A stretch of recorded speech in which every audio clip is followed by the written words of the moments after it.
Wait a moment. And should we just go? We're on camera. Push the button.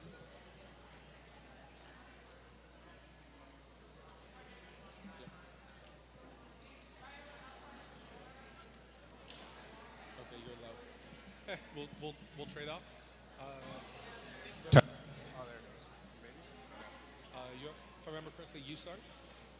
Yeah, I'll do the intro. Okay. It's on, but Is it too low? it's too low. It's fine because I'm all the way over here and they can hear me pretty well. So. All right, so we're gonna begin the ref presentation now, which is kind of just our general coverage of things in the game manual that are relatively easy to miss and some changes that happen from year to year. So go to the next slide.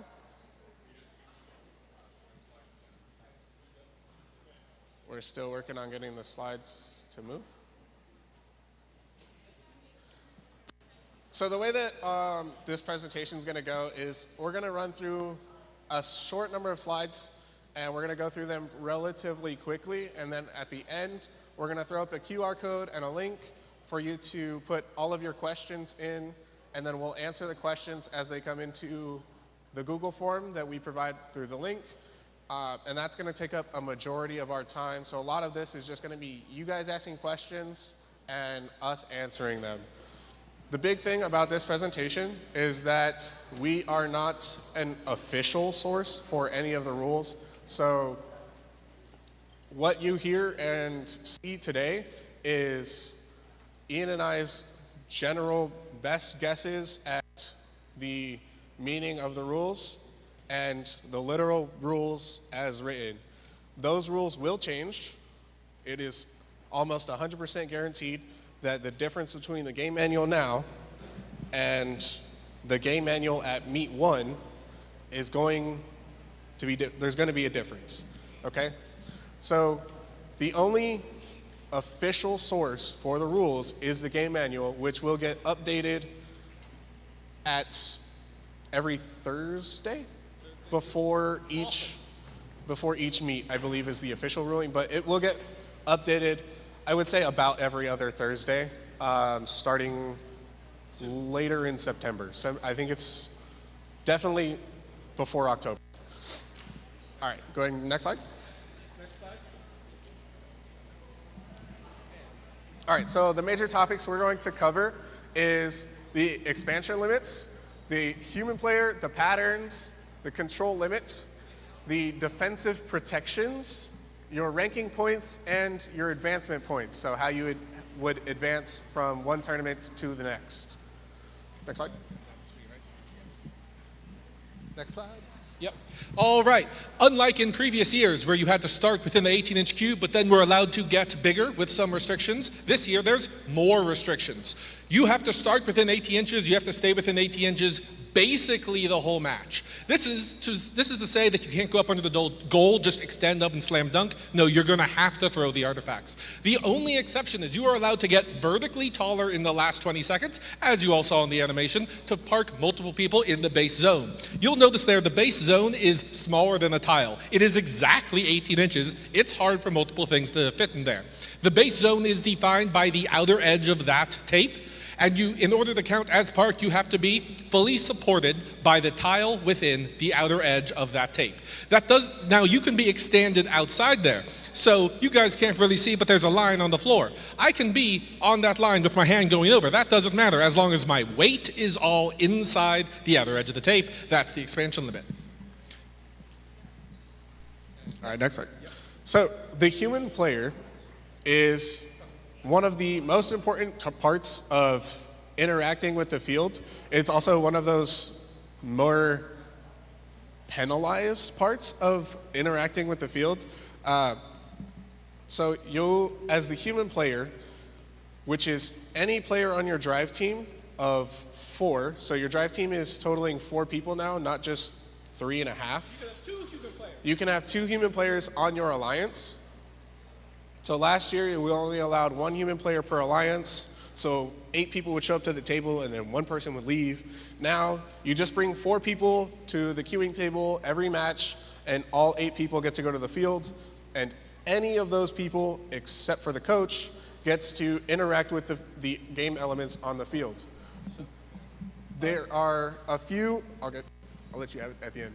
There are a few things that will be something that you don't want to do while you're interacting with the field. Anything involving touching a robot is bad. So if you directly touch a robot, or you touch a robot while you're touching a scoring element while the scoring element is in contact with the robot, that counts pretty much the same. You are also not allowed to do anything in the autonomous period. That includes the 8-second gap between autonomous and the driver-controlled period. So for the first 38 seconds of the match, the human players will be sleeping. The last thing that's mostly involving the human player is having elements outside of the field. You start with 6 elements outside of the field for each alliance. Each alliance is allowed a maximum of 6 elements outside of the field. So if you don't put any elements in the field, you cannot be pulling elements outside of the fields. All right? Do you have anything to add?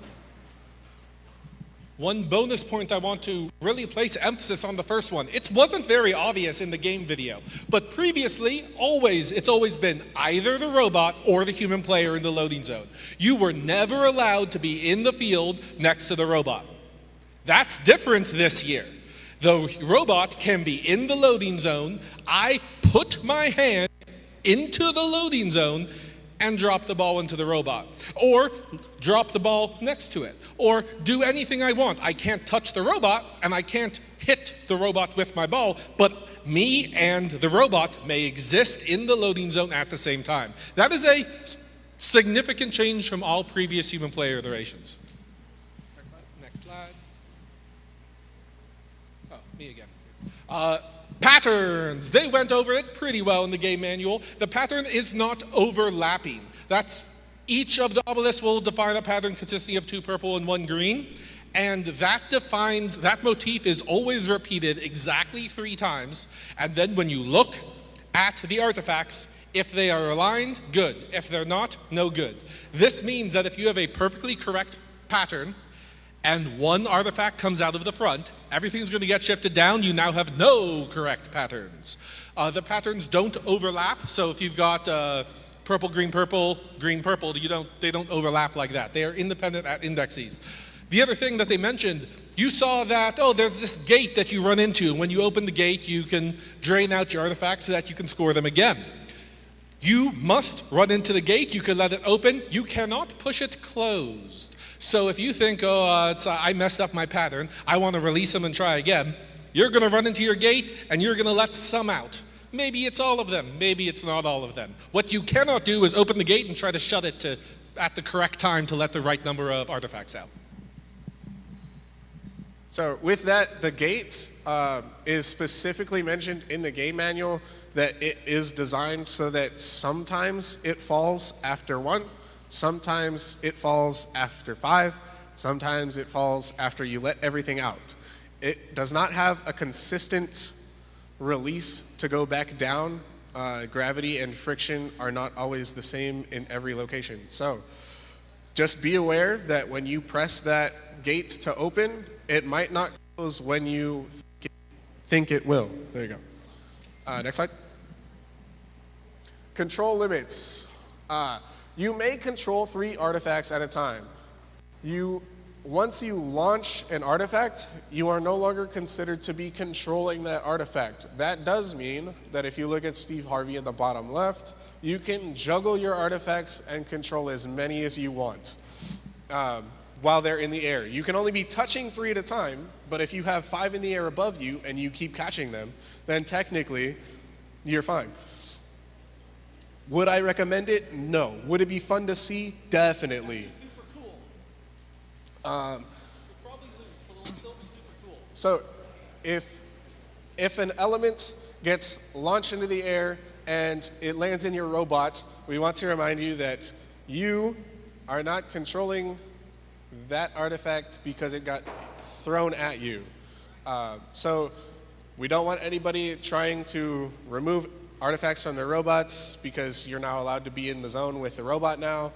And we don't want anybody freaking out and controlling less and punishing themselves for having somebody else work against them, okay? We've got the definition on the slide for you if you would like to take a picture, but it's also in the game manual. So feel free to read the game manual like you are supposed to, because it is the only source of official rules. Next slide. Yes, this game, there's not a lot to do if your robots are not very good. Previously, even if you were just a brick, you can all push around elements and score some points. This year, the only thing you're going to do is you're going to push the element up against the depot. That's worth 1 point, and the opponent is allowed to descore it, which means it's not a very good use of your time. The other thing that you may do, defense is an important part of this game. There are no protected zones, only protected robots when they're in their zones. If there's no one in your way, you may go wherever you want on the field. When a robot is in its own protected zone, you may not harass it. You can read the manual for when the protected zones are there. But the next thing I want to cover is if a robot, they pick up some artifacts, they go to the middle of the field, they start trying to shoot, and you think, I don't want them to score. You absolutely may come over and push them 4 feet across the arena. Yes, think basketball, not NFL. This First Tech Challenge is an interactive competition. Robot-to-robot contact is to be expected. However, if you damage other robots intentionally or through contact inside their chassis, you will get major penalties. Just think basketball defense. People occupying the same space and pushing each other a little bit, not attempting to decapitate each other. Yeah. So on that note, I just would like to remind everybody that while pushing somebody around the field the entire match is fun, I guess, if you're that kind of person, it's definitely not a recommended strategy. At a certain point, it would probably be considered shutting down gameplay by preventing the other alliance to do what they're supposed to be doing, which is scoring points. Yes, shutting down gameplay is if you are stopping your opponent from being able to play the game. Your opponent must be able to play the game. You can make it hard for your opponent to play the game. You cannot make it impossible. I'm loud enough. And he's got to go in the mic, though, for the stream. Yeah. So what Ian just said, for those of you on the stream, is that preventing, or I forget the words that we used. Go ahead. Your opponent is entitled to be allowed to play the game. You do not have to make it easy for them to play the game, but you have to allow them to play the game. If you are making it impossible for them to play, for example, like just pushing them into a corner and then not letting them out, you are pinning them. If you are preventing them from being able to access any artifacts, you are preventing them from playing. They must be able to play. They don't necessarily have to be able to play easily.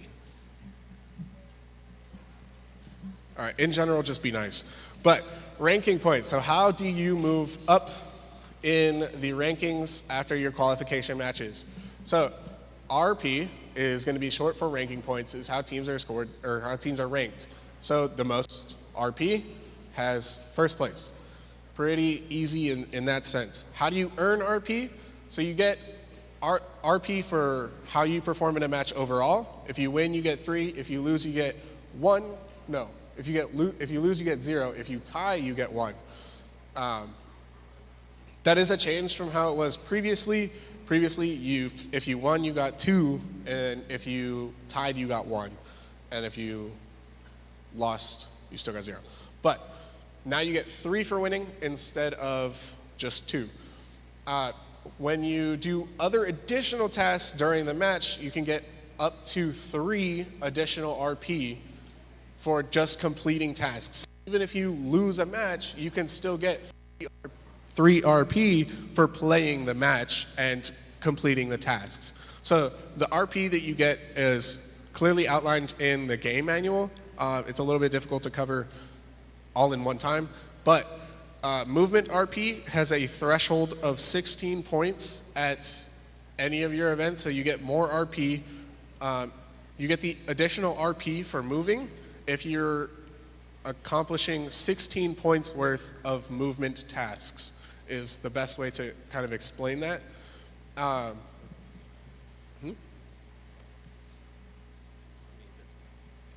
Okay, so there's also goal RP and pattern RP. The thresholds kind of work the same. So if you get goal points up to or passing 36 points, you get the additional RP for that in any event. And then the pattern RP is 18 points for the threshold. Next slide. Is this one mine? Yeah. Yes, advancement points. You're going to get, just like RP, you're going to get advancement points for things that happen during the day. At the end of the day, after they give out all the awards, they're going to sum up your advancement points, and whoever has the most advancement points is the first to advance to the next level.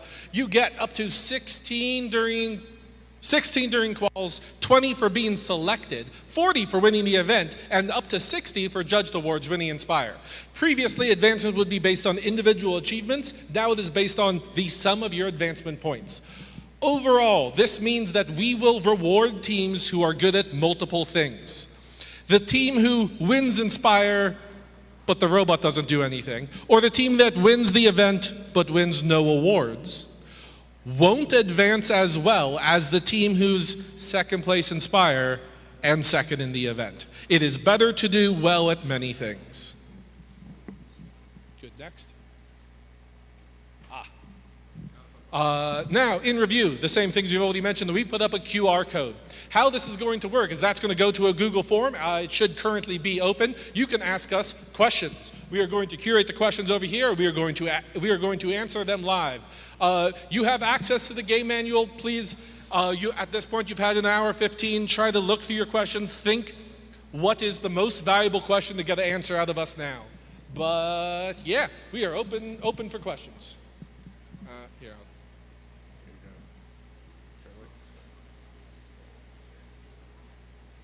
But it'll take a bit till we get some questions. So we're not on camera, so if you want, you can just be here.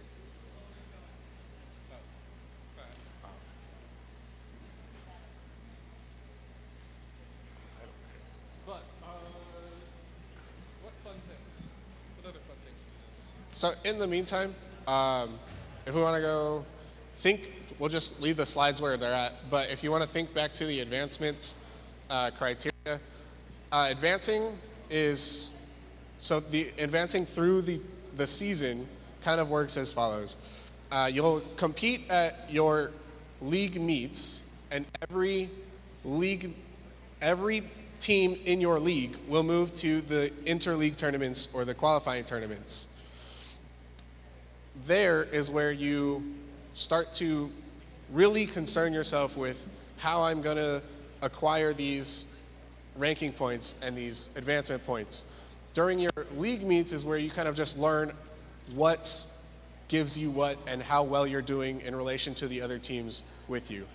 With that, we're ready for the first question. Can you open an opponent's gate? The answer is no. You may not interact with your opponent's gate. You may not touch your opponent's gate. If you do so, touching your opponent's gate will give you a major, and it will automatically give your opponent the full points as the full pattern RP as if they filled their ramp. Don't do it, please.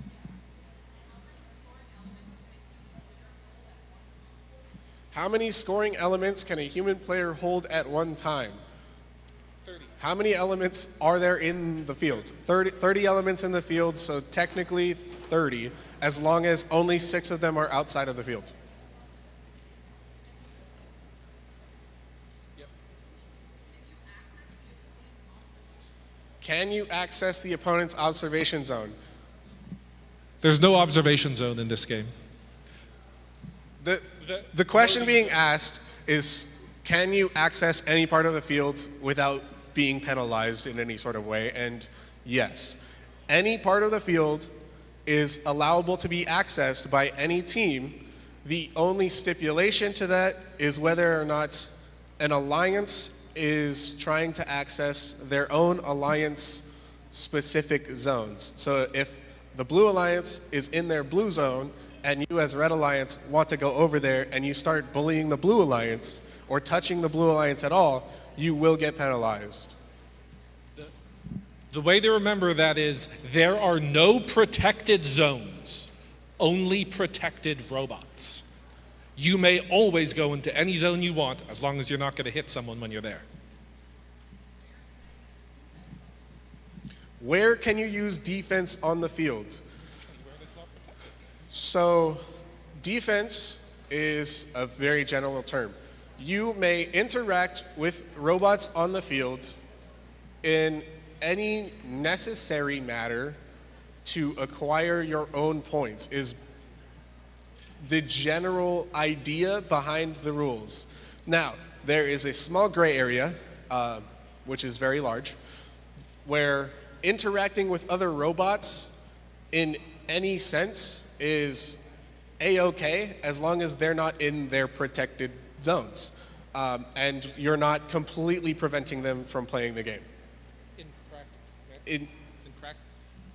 In practical purposes, people are going to be bumping a lot in the launch zones, which are the 2 white triangles. There's no real point to bumping anyone there who's not in the launch zone because they're not going to be scoring anyway. Once people walk into that zone, they are definitely not protected and they're definitely trying to score, which means that's where we expect contact. There was a theoretical idea that Ian and I were talking about before today, which was if somebody launches an artifact and you decide that you want to prevent that artifact from going into their scoring zone, I forget what it's called, the goal, then you could launch your own artifact and basically intercept it like an air-to-ground missile, or ground-to-air. Yeah, really fun. You could build the Iron Dome. That would be really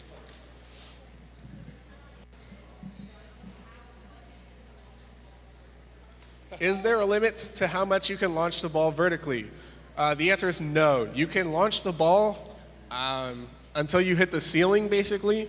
I would not recommend it because once it hits the ceiling, you might bounce outside of the field, and consistently launching things outside of the field is going to be considered intentional and will give you fouls.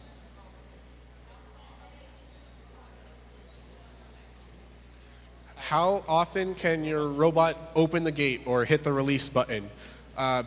Anytime that you want. You could, in theory, sit next to the gate and hold it open the entire match, and that would be totally fine. You probably wouldn't get many points, but you could. Wouldn't be a bad strategy. It depends on what you're attempting to do, but I won't go into the strategies too much right now.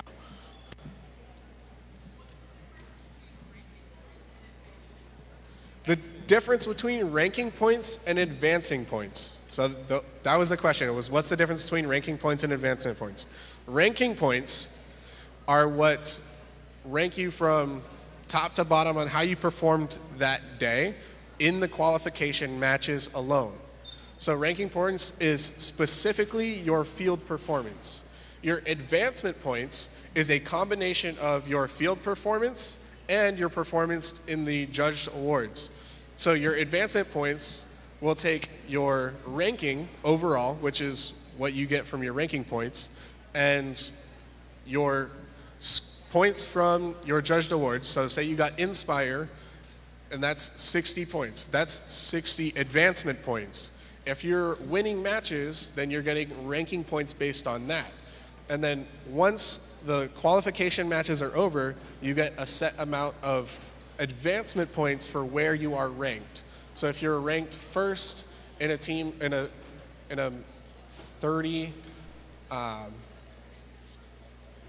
if you're ranked first, let's say it's not going to be an exact number, but let's say you get 25 points. So those 25 advancement points are not your ranking points. They're your advancement points, and then you combine that with the 60 that you got from first place Inspire, and you have 85 advancement points, and your ranking points were only used to put you in first place to get those 25 advancement points. I hope that makes sense. Read the manual. Yes. Great question. The question is the pattern only counted at the end? And the answer is The answer is yes-ish. It is counted at the end of auto, and it is counted again at the end of teleop. If you somehow put all 9 artifacts into the ramp in the correct pattern, you will get 18 bonus pattern points in auto, and you will get those 18 points again at the end of teleop.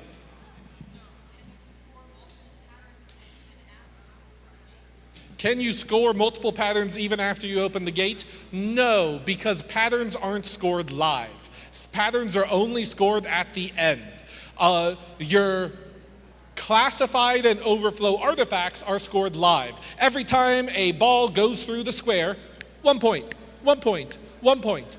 But if the pattern points, which are what you get for your classified artifacts matching the mosaic, those are only counted at the end when everything stops moving, at the end of auto or the end of teleop.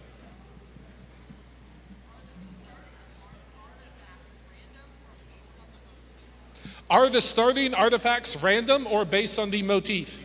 Neither. They always start in the same pattern and locations. I think it's the top one has green on the left, then middle, then right, something like that. But however it shows in the manual, it's always exactly like that. That's a great question. Except for outside of the field, who cares there? That's arbitrary. What if there's 6 to 7 game objects and you have 6 to 7 objects and the turns are tied? Does it go to an overtime match? The question is, what if you have 6 to 7 game objects and your opponent is 6 to 7? Does it go to an overtime match? I don't understand that question. There is not overtime. If there are we will go to a double. The first matches of the day are quals. Ties are ties. At the end, we have elimination brackets. If you tie there, it gets replayed.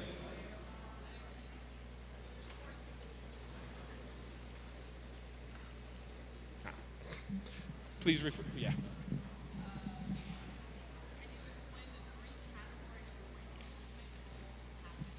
Can you explain the 3 categories of points, movement, goal, and pattern?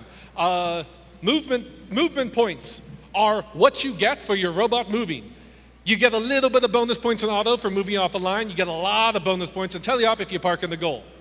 Pattern are how many points you get for matching the pattern, both at the end of auto and the end of teleop. And goal points are how many points you get for scoring artifacts into the goal. 3 points for a classified artifact, 1 point for unclassified, or overflow.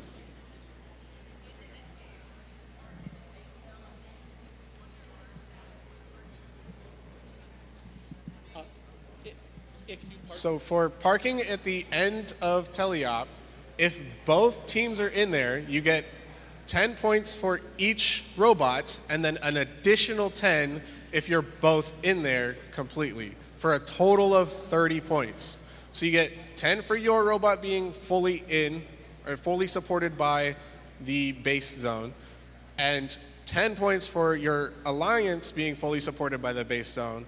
And then if you have those 20 points, you get the additional 10 points, totaling 30.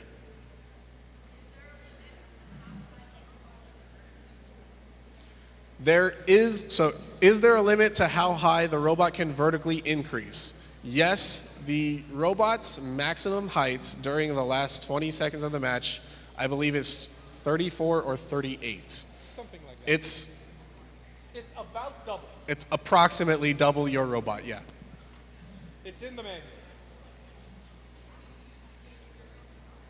Can you use a gate during autonomous? There's nothing preventing it, so the general answer would be just yes. Yeah. If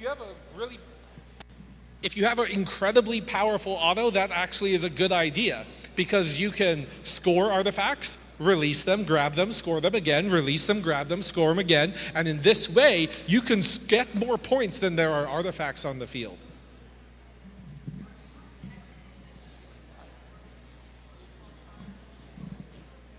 Are you protected in the shooting zone?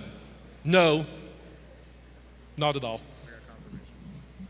I just got confirmation. It's 38 inches tall is the maximum height for your robot during those last 20 seconds. Can you deflect an artifact while in the air? Yes, that would be awesome. That is one of the only ways you can play air-to-air defense, is set up some kind of thing to watch your opponent's artifacts and shoot them out of midair. That's probably not an awfully great strategy, but that would be cool. Just remember that if your goal is to stop people from scoring by swatting their stuff down, you are limited to the 18-inch height. So you would have to find a way to launch artifacts at other artifacts while they're in the air. Pretty difficult. It would be great to see. It'd be really fun to watch, but I don't think it would be an optimal strategy. You'd win Innovate. Corey says you'll win Innovate.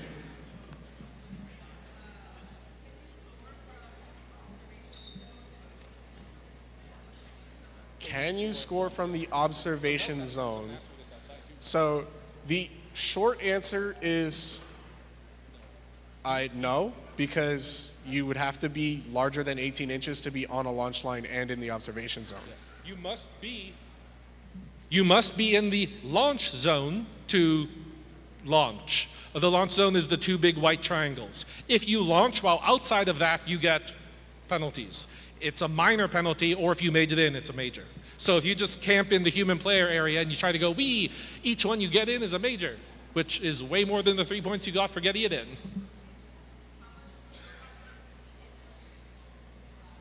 Great question. How much of your robot needs to be in the launch zone in order to launch an element? More than 0. Anything over the tape. One tiny zip So according to the rules, anytime your robot is in the zone.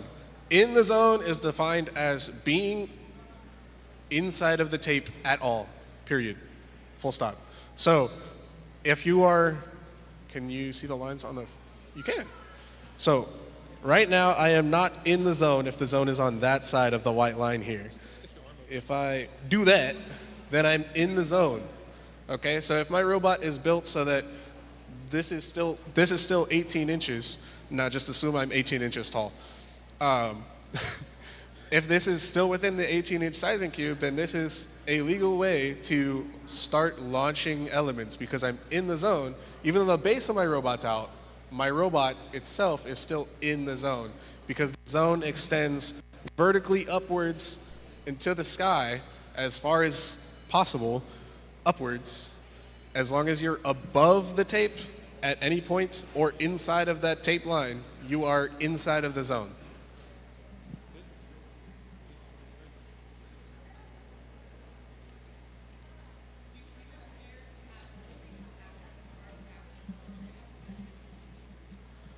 Do human players only have access to artifacts when opponents open their gate? So the answer is no. The human player has access at the start of the match to a total of 9 artifacts. There are 3 that start in the loading zone and 6 that start outside of the field. Now, if you use all 9 of those and your robots can't bring you artifacts from the field from anywhere else, then you would kind of have nothing to do. But the chances of no artifacts being accessible on the field to any robot is 0. To clarify on that, the answer is you can also get artifacts into the loading zone by your robots pushing them in. And there's going to be a bunch of artifacts strewn across the field. So if your human player wants one, go grab it, push it in so they can grab it. Rachel?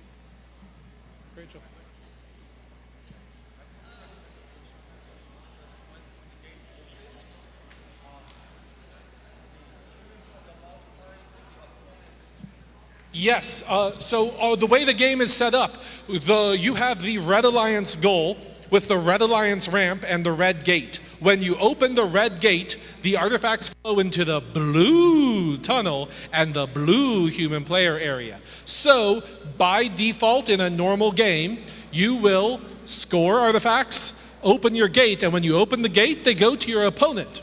Your opponent has first dibs. But if there's 9 of them, they could only hold 3. So after they get theirs, you can grab some of them and score them again. But in a normal game, when you open your gate, the artifacts are rolling towards your opponents.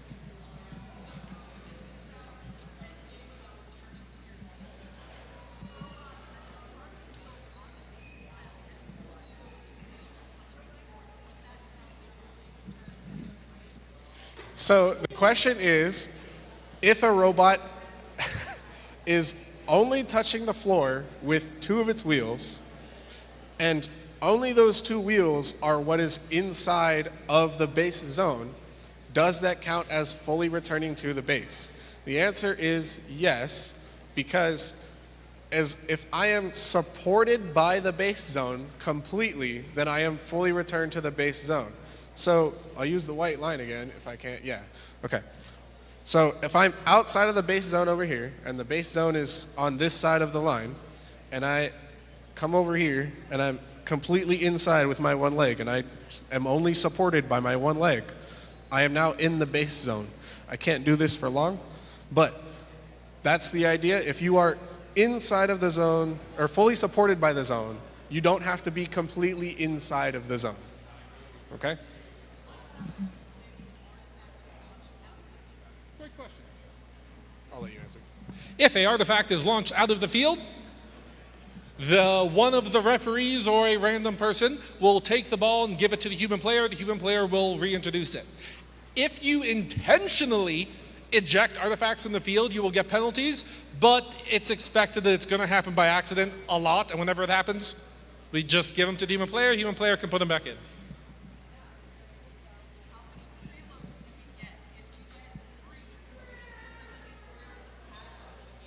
How many preloads do we get, and can we put them in the pattern for the game? Well, you get 3, but you don't know what the pattern is until after you've preloaded.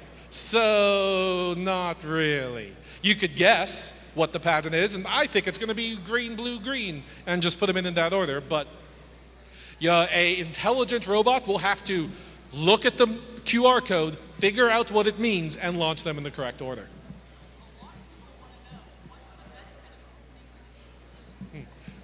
You want? Cover it because you taught me, so I feel like I got this. So the benefit of opening the gate, why would you want to move the artifacts out of your scored area?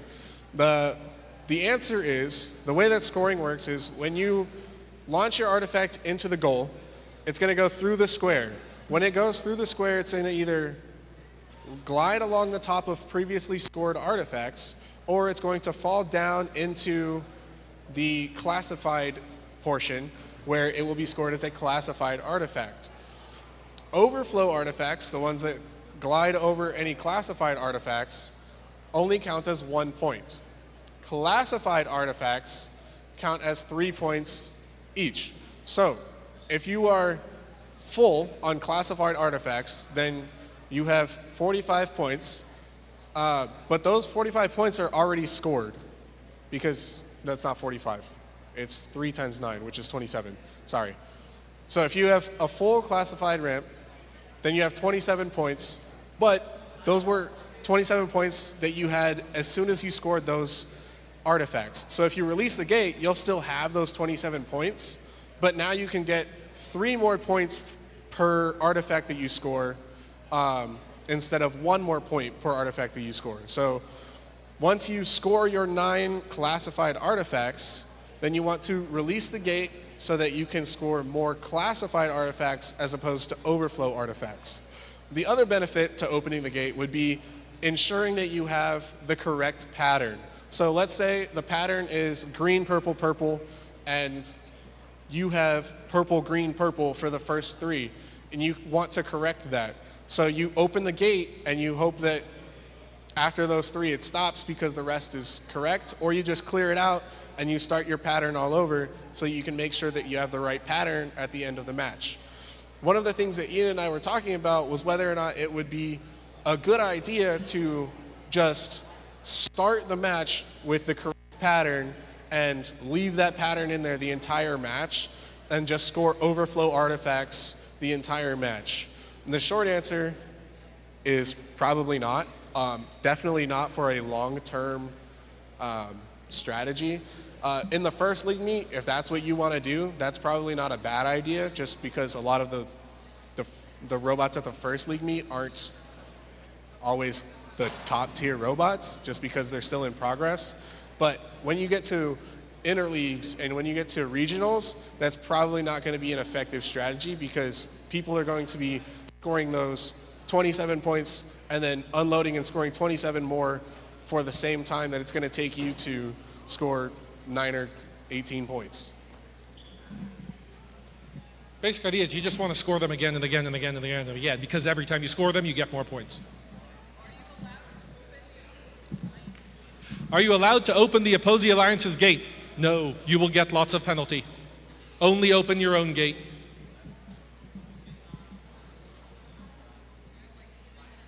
Three minutes left, okay. Any more questions? Multiple of the same question?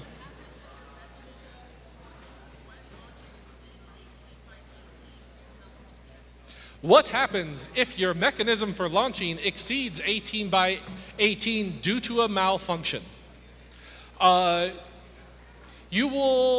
is a rule in the manual. I can't quite recite it off the top of my head, but I believe the answer is, if it's a minor extension, it was accidental and it didn't help you, it is usually ignored. If it is significant or it helps you, you will receive a foul for it, even if it wasn't on purpose. You should design your robot to be robust and not do that.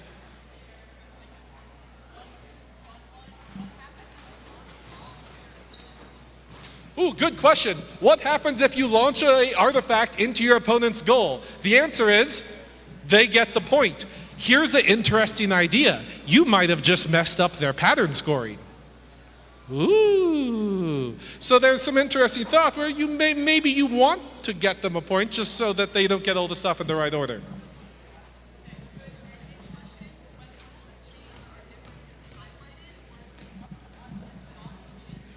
That is a great question. The question is, when rules change, are the changes highlighted? It's up to you to spot the difference.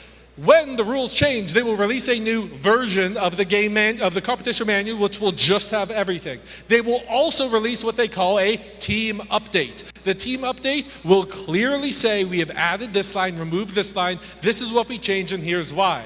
Today, team update 0 came out, detailing the difference between the pre-release version of the manual and the next one. Soon, team update 1, 2, and etc. will come out, all the way up to about 15 or so. That you may, if you want, you may only read those. It will only have the updates. It is redlined for you. That is all we have time for. We will publish, you will be able to see this video online somewhere, and we are going to publish the questions and the answers sometime soon. Even if we didn't get to them, we will answer them eventually.